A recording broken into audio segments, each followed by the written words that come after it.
Un PDG millionnaire monte dans sa voiture et entend une petite fille noire de 7 ans lui dire de se taire. Il n'aurait jamais pu imaginer la raison. « Tais-toi et ne dis rien. » La voix aiguë a coupé le silence du parking comme un couteau. Jonathan Miller, PDG de Miller Industries, s'est figé, la clé à la main, encore à l'extérieur de sa BMW noire. L'ordre venait de l'intérieur de la voiture. Ses yeux s'habituèrent à la pénombre et il vit une petite fille noire d'environ 7 ans recroquevillée sur le siège arrière, les yeux écarquillés de peur. « Ils écoutent », murmura-t-elle en désignant discrètement l'immeuble derrière lui. « Votre associé est la femme aux cheveux blonds. Ils ont dit que tu allais arriver maintenant. » Jonathan avait 52 ans et n'aurait jamais imaginé que sa vie allait changer à cause d'une enfant des rues. Il avait fondé Miller Industries à partir de rien, la transformant en une entreprise technologique évaluée à 200 millions de dollars. Il faisait entièrement confiance à son associé Marcus Williams depuis 15 ans et à son assistante de direction Diana Foster depuis 10 ans. « Comment êtes-vous monté dans ma voiture ?» demanda-t-il à voix basse, glissant vers le siège conducteur sans faire de mouvement brusque. La femme de ménage a laissé la porte ouverte en partant. « Je me suis caché parce que je les ai vus parler de vous à l'étage. » Ses petits yeux brillaient d'une intelligence qui contrastait avec ses vêtements sales. « Ils ont dit que demain, vous ne serez plus propriétaire de rien. » Jonathan sentit son sang se glacer. Demain, il avait rendez-vous avec des investisseurs japonais pour une fusion de 400 millions. Une réunion que Marcus et Diana avaient méticuleusement organisée. « Que as-tu entendu d'autre ?» demanda-t-il en faisant semblant de regarder son téléphone tout en observant les fenêtres éclairées du 10e étage. « Que tu es très bête et que tu vas signer des papiers sans les lire correctement. » La femme blonde a ri et a dit qu'après-demain, tu devras chercher un autre emploi. La fillette se recroquevilla davantage. « Ils ont dit d'autres choses méchantes sur toi, mais ma grand-mère m'a toujours dit que les enfants ne répètent pas les gros mots. » Jonathan ressentit un mélange de colère et quelque chose qui ressemblait étonnamment à de la fierté. Cet enfant avait risqué sa sécurité pour avertir un parfait inconnu d'une trahison. « Comment tu t'appelles ?»« Jasmine. »« Et toi, c'est Jonathan Miller, parce que je les ai entendus le dire 1000 fois. » Elle hésita. « Tu vas me livrer à la police maintenant ?» Pour la première fois depuis des semaines, Jonathan sourit sincèrement. « Non, Jasmine.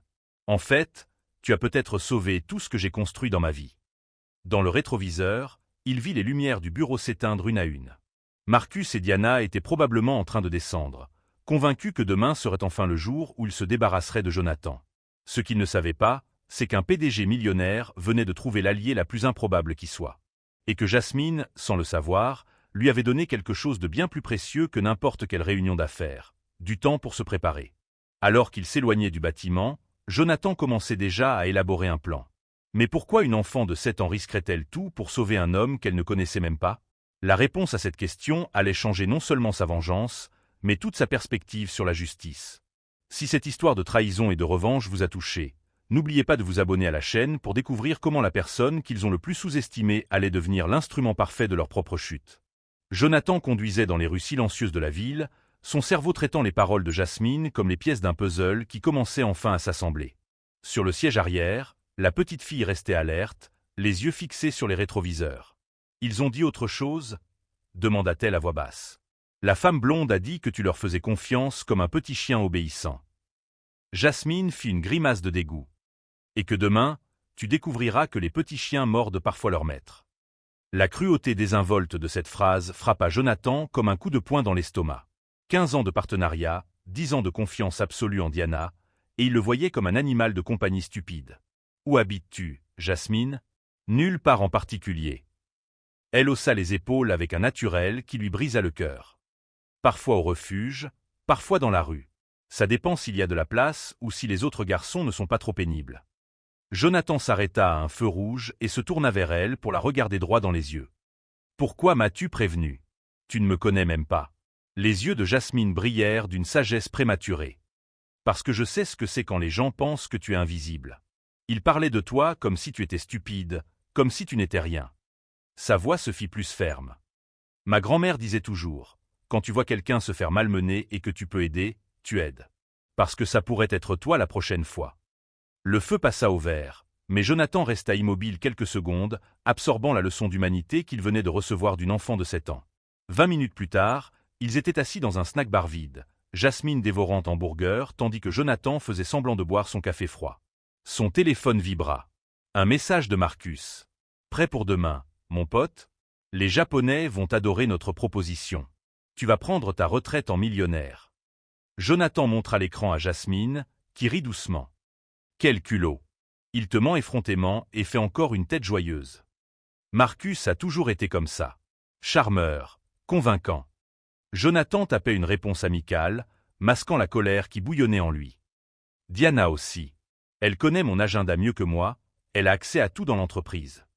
Et tu vas les laisser te tromper demain. Jonathan sourit pour la première fois sincèrement. Non, Jasmine. Mais ils ne doivent pas savoir que je suis au courant. Un autre message arriva, cette fois de Diana. Jonathan, j'ai relu les contrats finaux. Tout est parfait pour la signature. Fais-moi confiance comme tu l'as toujours fait. La froideur de ce message, déguisé en affection, fit se retourner l'estomac de Jonathan. Pendant 10 ans, Diana avait été sa confidente, la personne qui organisait sa vie, qui connaissait ses horaires, ses mots de passe, ses peurs. « Ils savent des choses sur toi ?» demanda Jasmine en léchant ses doigts tachés de ketchup. « Ils savent tout. Mes mots de passe bancaires, les comptes de l'entreprise, où je garde les documents importants. » L'ampleur de la trahison commençait à apparaître clairement.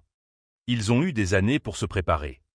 Mais toi aussi, tu as des années de choses sur eux, non? Jonathan s'arrêta, son verre à mi-chemin de ses lèvres. Jasmine avait raison. 15 ans de partenariat, 10 ans d'assistance de direction. Il connaissait leurs secrets autant qu'il connaissait les siens. Les réunions secrètes de Marcus avec des concurrents dont il pensait que personne n'était au courant. Le système de primes irrégulières que Diana avait mis en place pour elle-même. Les emails qu'il avait vus par hasard, les conversations qu'il avait entendues quand il pensait qu'il ne faisait pas attention. Tu as l'esprit très vif, Jasmine. Ma grand-mère disait que quand on n'a rien, on apprend à prêter attention à tout. Elle s'essuya les mains sur sa serviette. Il pense que tu es stupide, mais tu ne le es pas, n'est-ce pas? Jonathan sourit, ressentant quelque chose qu'il n'avait pas ressenti depuis des années. Un mélange d'espoir et de détermination. Non, je ne le suis pas. Son téléphone sonna. Marcus voulait certainement confirmer un détail de dernière minute, consolider le piège final. Jonathan répondit de la voix la plus amicale possible. Jonathan, je suis content que tu aies répondu. Diana et moi sommes en train de finaliser les derniers préparatifs. Tu te reposes bien? Demain sera un grand jour. Je vais très bien, Marcus. J'ai hâte de voir comment tout va se dérouler. Tout sera parfait, tu peux me faire confiance. Nous nous sommes occupés de tout. Tu n'as qu'à te présenter et signer là où Diana te le dira. L'arrogance dans la voix de Marcus était presque palpable. Il pensait vraiment avoir réduit Jonathan à une marionnette qui suivrait simplement le script. Après avoir raccroché, Jasmine l'observa attentivement. « Tu mijotes quelque chose, n'est-ce pas? Ton regard a changé. » Chaque mot méprisant, chaque mensonge déguisé en préoccupation, chaque sourire hypocrite de ces derniers mois commençait à prendre tout son sens. Marcus et Diana n'avaient pas seulement trahi sa confiance, ils avaient complètement sous-estimé sa capacité à se battre. Ce que ces deux-là ignoraient, c'est que des années passées à bâtir son entreprise avaient enseigné à Jonathan une leçon fondamentale. Les meilleures stratégies ne sont pas bruyantes, elles sont silencieuses. Et tandis qu'ils célébraient prématurément leur victoire, ils s'apprêtaient à transformer leur arrogance en un piège qui les détruirait. Le lendemain matin, Jonathan se réveilla avec une clarté d'esprit qu'il n'avait pas ressentie depuis des mois. Jasmine dormait sur le canapé du salon, enveloppée dans une couverture qu'il avait trouvée dans le placard. Pendant un moment, il observa l'enfant qui avait complètement changé le cours de sa vie en une seule nuit. Son téléphone vibra. Un message de Diana à 6h15 du matin. « Bonjour, patron. Je suis au bureau depuis 5 heures pour tout préparer. Les Japonais arrivent à 2h de l'après-midi. Tu n'as qu'à me faire confiance et signer là où je te le dirai. Comme d'habitude. » Jonathan sourit amèrement. La même Diana qui travaillait en plus, pour s'assurer qu'il perde tout, faisait semblant d'être une mère dévouée. « Tu prépares quelque chose, » dit Jasmine en s'étirant sur le canapé. « Tes yeux sont différents. Comme quand ma grand-mère découvrait que quelqu'un lui mentait. J'ai besoin d'aide, Jasmine. Tu pourrais retourner là-bas aujourd'hui et écouter leur conversation ?» La jeune fille s'assit, soudain sérieuse. « C'est dangereux. »« Je sais. C'est pour ça que je vais payer quelqu'un pour te protéger. » Jonathan avait déjà pris une décision pendant sa nuit blanche. « Je connais un détective privé, Gabriel Torres. Il travaillait pour moi et vérifiait les antécédents de gros clients. » Gabriel répondit dès la deuxième sonnerie, d'une voix grave et familière. « Jonathan, quelle surprise! Je pensais que tu m'avais oublié après la résiliation de mon contrat l'année dernière. L'ironie ne lui échappa pas. Gabriel avait été licencié par Marcus et Diana, qui avaient invoqué des restrictions budgétaires. Jonathan comprenait désormais la véritable raison. Gabriel était trop intelligent et posait trop de questions. « Gabriel, je tiens à ce que tu saches que ton licenciement n'était pas ma décision. » Silence à l'autre bout du fil. Puis un petit rire sec. « Je m'en doutais. Marcus n'a jamais aimé que les détectives posent des questions gênantes. De quoi avez-vous besoin ?» 2 heures plus tard, Gabriel était assis dans la cuisine de Jonathan, regardant Jasmine avec un mélange d'admiration et d'inquiétude. C'était un homme de 45 ans, ancien policier, avec des cicatrices sur les mains et des yeux qui ne perdaient aucun détail. Alors cette petite détective a découvert un complot commercial de 200 millions. Gabriel hocha la tête, impressionné. « Jasmine, tu as un talent naturel pour ça. Ma grand-mère disait toujours que quand on n'a rien, on apprend à tout écouter, » répondit-elle en mordant dans un morceau de toast. Gabriel sortit une tablette de son sac à dos. « Jonathan, pendant que Jasmine sauvait votre entreprise, j'ai mené ma propre enquête. Je n'ai jamais apprécié la façon dont j'ai été licencié. » Ses doigts glissèrent sur l'écran, révélant des feuilles de calcul et des documents. Marcus et Diana ne sont pas seulement des traîtres. Ce sont des voleurs. Les preuves étaient accablantes. Des virements suspects, de faux contrats, des clients qui n'existaient que sur le papier. Pendant 2 ans, ils avaient détourné plus de 5 millions de dollars de l'entreprise, créant un réseau complexe de sociétés fantômes. La fusion avec les Japonais n'a rien à voir avec la croissance, expliqua Gabriel. Il s'agit de blanchiment d'argent. Ils ont besoin que tu signes pour valider les virements rétroactifs. Après ça, ils te virent et tout est clean. Jonathan sentit une rage froide envahir sa poitrine. Ce n'était pas seulement une trahison personnelle. C'était du crime organisé. Ils ont volé l'entreprise que j'ai construite de mes propres mains, murmura-t-il.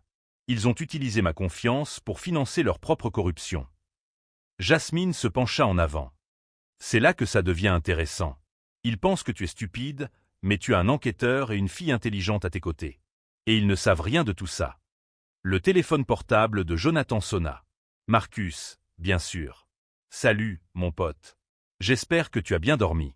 Diana et moi sommes là depuis tôt ce matin pour régler les derniers détails. Les Japonais vont être impressionnés par notre organisation.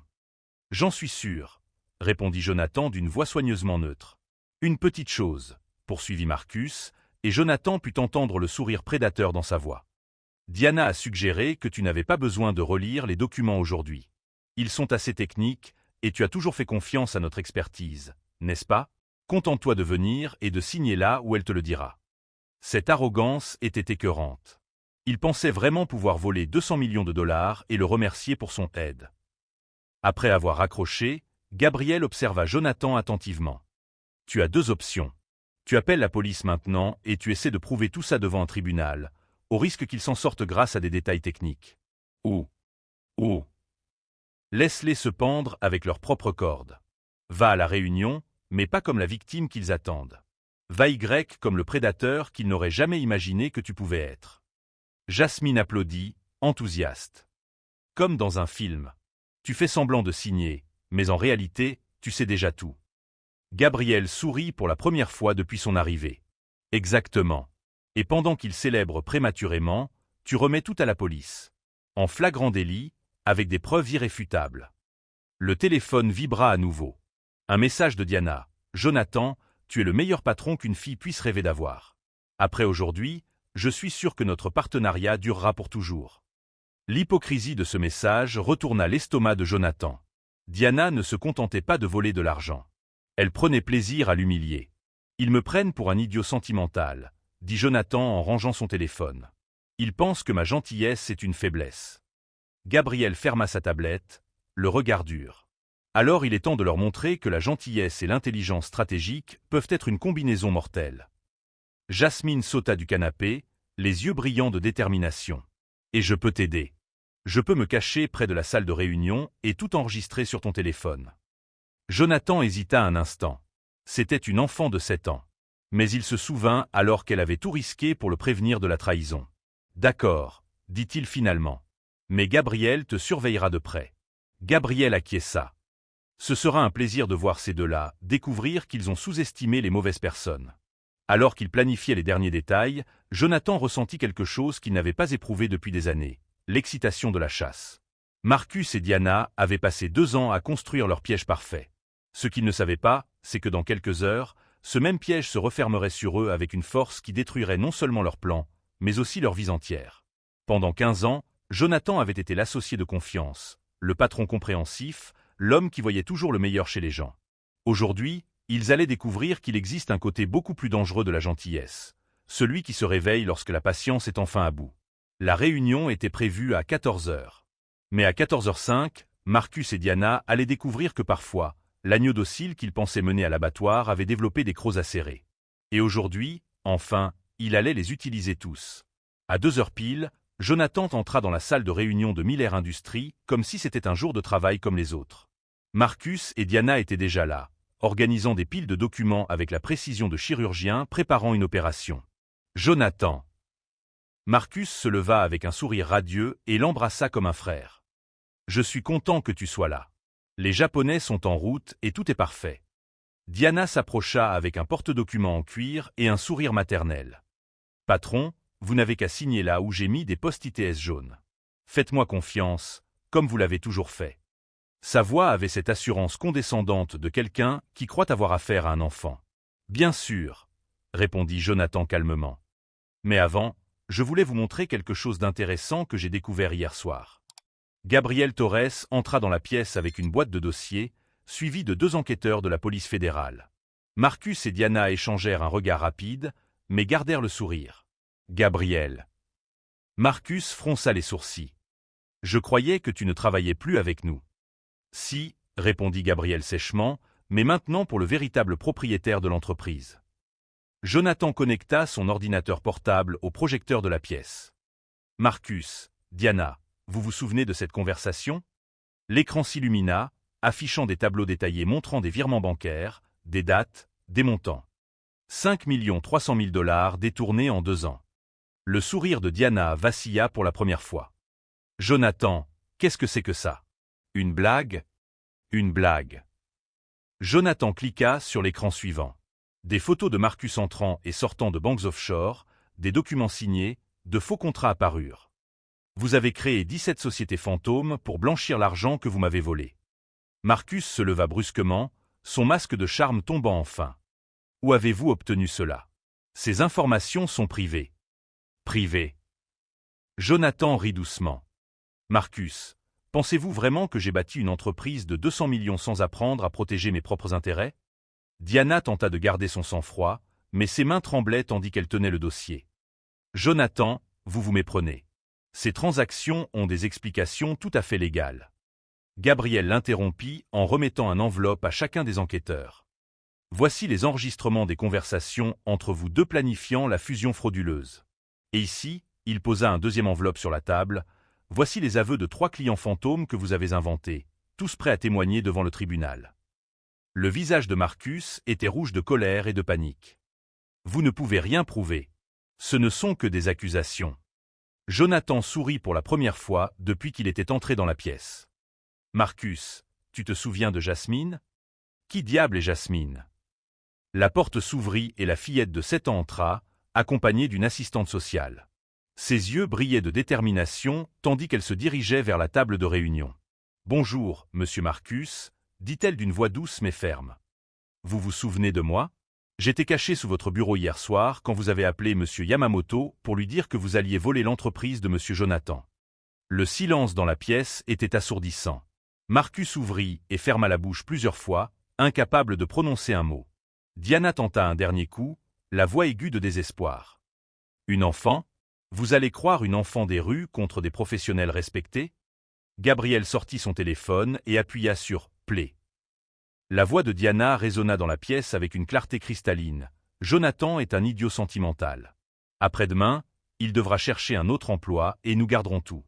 Ce clown ne saura jamais ce qui lui est arrivé. » La voix de Marcus lui-même suivit sur l'enregistrement, 15 ans à faire semblant d'être l'ami de cet imbécile.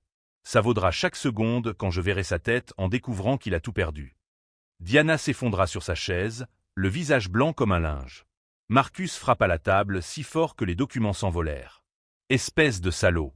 Tu nous as piégés. » Jonathan resta calme, la voix basse mais tranchante. « Je ne vous ai pas piégé, Marcus. Vous avez creusé votre propre tombe pendant 2 ans. Je vous ai juste fourni les pelles. L'un des enquêteurs s'approcha. Marcus Williams et Diana Foster, vous êtes en état d'arrestation pour détournement de fonds, blanchiment d'argent et complot en vue de commettre une fraude commerciale. Alors que les menottes cliquetaient au poignet de Marcus, il criait « Ça ne restera pas comme ça. Je vais te détruire ». Jonathan se leva, ajustant sa cravate avec son calme habituel. « Marcus, tu as déjà essayé de me détruire. La différence, c'est que je suis meilleur que toi à ce jeu-là. » Diana pleurait silencieusement tandis qu'on l'escortait dehors, mais Jonathan n'éprouvait aucune pitié pour elle. Il se souvenait de toutes les fois où elle lui avait souri en lui volant son argent, de tous les messages affectueux qu'elle lui avait envoyés pendant qu'elle planifiait sa ruine. Jasmine s'approcha de lui et lui tira légèrement la main. « Monsieur Jonathan, ils vont vraiment être emprisonnés ?»« Oui, Jasmine. Pour longtemps. » Gabriel ferma son dossier avec satisfaction. « Jonathan, les Japonais ont annulé la réunion quand ils ont appris l'enquête. Mais 3 autres entreprises ont déjà appelé, intéressées par des partenariats légitimes. Et mon entreprise, plus forte que jamais.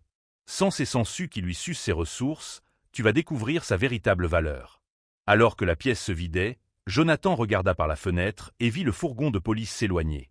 Pendant 15 ans, il avait fait aveuglément confiance à Marcus. Pendant 10 ans, il avait traité Diana comme sa famille.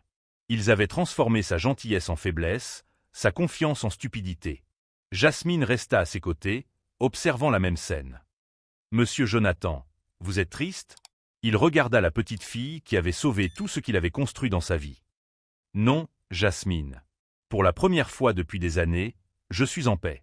Pourquoi ? Parce que j'ai appris qu'il existe des gens comme toi dans le monde. Des gens qui font ce qui est juste même quand ils n'ont rien à y gagner. » Dehors, Marcus et Diana découvraient que leur arrogance leur avait coûté non seulement leur carrière, mais aussi leur liberté. À l'intérieur, Jonathan comprit que parfois, le plus beau cadeau qu'une trahison puisse offrir est de révéler qui mérite vraiment notre confiance. Mais il restait encore une question qui allait tout changer. Qu'est-ce qui pousse un enfant de 7 ans à tout risquer pour sauver un inconnu? La réponse allait révéler un lien que même Jonathan n'aurait pu imaginer. 6 mois plus tard, Jonathan était dans son nouveau bureau, beaucoup plus grand que le précédent, observant les mouvements de la ville à travers les fenêtres du 20e étage. Miller Industries avait connu une croissance de 40% depuis l'arrestation de Marcus et Diana, enfin libéré des parasites qui drainaient ses ressources. Gabriel frappa à la porte, un dossier à la main, le sourire aux lèvres. Les dernières nouvelles concernant nos anciens amis. Marcus, condamné à 12 ans de prison. Diana a écopé de 8 ans. Ils ont tous deux perdu tous leurs biens, leurs maisons ont été saisies pour dédommager l'entreprise. Le cabinet d'avocats qui les représentait a refusé de poursuivre l'affaire lorsqu'il a découvert qu'ils avaient tenté de soudoyer des témoins. Jonathan acquiesça, ressentant une satisfaction tranquille, mais pas vengeresse. Et les autres victimes? Nous avons trouvé 7 autres hommes d'affaires qu'ils ont escroqués au cours des 5 dernières années. Tous ont intenté des poursuites et récupèrent leurs pertes. Marcus et Diana ont mis en place un stratagème beaucoup plus vaste que nous ne l'imaginions. Jasmine entra en courant, de retour de l'école privée où Jonathan l'avait inscrite. Son uniforme était impeccable, son nouveau sac à dos sur le dos, ses yeux brillants de la même intelligence que d'habitude, mais désormais nourris par l'éducation et la sécurité. « Monsieur Jonathan, j'ai eu une note maximale en maths. » Elle brandit fièrement sa feuille. « Félicitations, Jasmine. Je savais que tu y arriverais. » Gabriel sourit en observant la scène. C'est encore surréaliste qu'une enfant de 7 ans ait sauvé une entreprise de 200 millions. En fait, dit Jonathan en s'asseyant pour être à la hauteur de Jasmine, il y a quelque chose que vous devez savoir tous les deux. Quelque chose que j'ai découvert il y a quelques semaines. Il sortit un dossier contenant des documents juridiques. Jasmine, tu te souviens du nom de ta grand-mère? Bien sûr. Joséphine Miller. Pourquoi? Gabriel haussa les sourcils. Miller? Comme. Jonathan ouvrit le dossier, révélant des actes de naissance, des documents généalogiques, de vieilles photos. Joséphine Miller était ma cousine. La fille du frère de mon père, que la famille avait perdu de vue depuis plus de 30 ans. Le silence dans la pièce était total. Jasmine regarda les documents, puis Jonathan, essayant d'assimiler l'information. Ça veut dire que nous sommes vraiment de la même famille, dit Jonathan doucement. Ta grand-mère parlait toujours de toi aux assistants sociaux. Elle disait que tu étais intelligente et courageuse. Quand j'ai commencé à enquêter après cette nuit-là, toutes les pièces du puzzle se sont mises en place. Jasmine se jeta dans ses bras, les larmes coulant sur son visage. Je le savais. Je savais que tu étais différent. Grand-mère disait toujours que la famille s'occupe de la famille. Gabriel s'éclaircit la gorge, visiblement ému. Alors quand elle t'a prévenu du complot? C'était son instinct protecteur, compléta Jonathan. Elle ne savait pas consciemment que nous étions parents, mais quelque chose en elle avait reconnu le lien. 3 mois plus tard, la cérémonie d'adoption officielle eut lieu dans le même tribunal où Marcus et Diana avaient été condamnés. Jasmine, désormais légalement Jasmine Miller, portait une robe bleu clair et tenait fermement la main de Jonathan. Le juge sourit en signant les derniers documents. Il est rare de voir une histoire qui commence par un crime et se termine par le rapprochement d'une famille. Plus tard, au restaurant où il fêtait l'événement, Jasmine regarda Jonathan avec cette gravité particulière aux enfants. « Monsieur Jonathan, je veux dire, papa, tu crois que grand-mère savait que ça allait arriver ?» Jonathan réfléchit à la question, se rappelant comment Jasmine était apparue dans sa vie exactement au moment où il en avait le plus besoin. « Je pense que ta grand-mère en savait beaucoup plus que nous ne le pensions. Et je pense qu'elle serait très fière de voir comment tu as sauvé notre famille. » Le jour du premier anniversaire de l'emprisonnement de Marcus et Diana, Jonathan reçut 2 lettres la même semaine.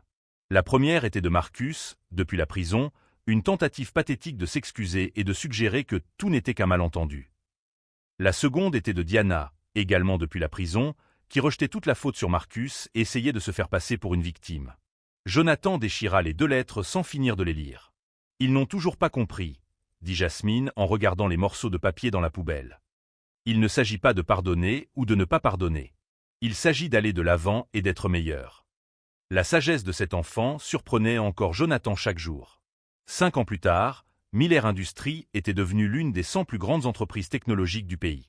Jonathan avait créé un programme de bourse pour les enfants en situation de vulnérabilité, finançant l'éducation et le logement de plus de 200 enfants chaque année. Jasmine, désormais âgée de 12 ans, était la présidente d'honneur du programme.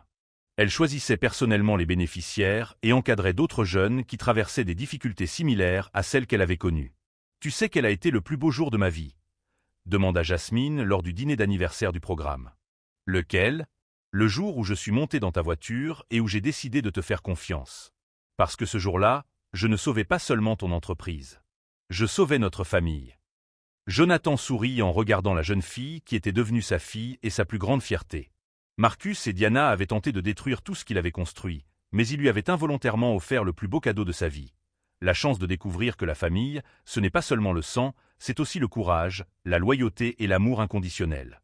Il avait appris que la véritable vengeance n'est pas de détruire ceux qui vous trahissent. C'est de construire quelque chose d'aussi beau et puissant que leur trahison ne devient qu'une note de bas de page dans l'histoire de votre succès. Marcus et Diana ont tenté de lui voler son entreprise, mais ils lui ont finalement donné bien plus qu'il n'aurait jamais pu imaginer. Une fille, un but dans la vie et la preuve que parfois, l'univers utilise les personnes les plus improbables pour nous donner exactement ce dont nous avons besoin.